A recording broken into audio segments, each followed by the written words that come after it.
ফ্যাসিজমের অ্যানাবলারদের বিরুদ্ধে অন্তর্বর্তী সরকারের উদারতা দেখানোর পরিণাম এই কপালপোড়া জাতিকে অনন্তকাল ভোগাবে বলে মন্তব্য করেছেন বৈষম্য বিরোধী ছাত্র আন্দোলনের আহ্বায়ক হাসনাত আব্দুল্লাহ। আজ বৃহস্পতিবার সকাল 10:30টার দিকে সামাজিক যোগাযোগ মাধ্যম ফেসবুকে তার ভেরিফাইড আইডি থেকে দেওয়া স্ট্যাটাসে এমন মন্তব্য করেন তিনি। পোস্টে হাসনাত আব্দুল্লাহ লিখেন, ফ্যাসিজমের অ্যানাবলারদের বিরুদ্ধে অন্তর্বর্তী সরকারের উদারতা দেখানোর পরিণাম এই কপালপোড়া জাতিকে অনন্তকাল ভোগাবে।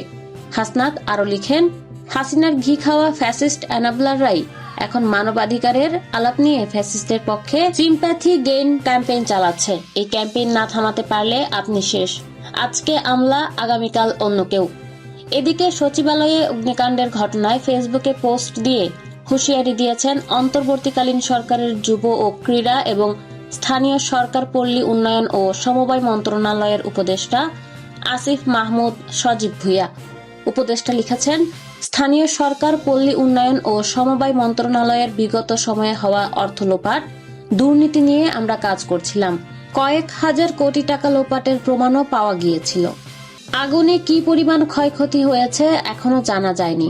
আসিফ হুঁশিয়ারি দিয়ে লিখেন, আমাদের ব্যর্থ করার এই ষড়যন্ত্রে যে বা যারাই জড়িত থাকবে তাদের বিন্দু পরিমাণ ছাড় দেওয়া হবে না।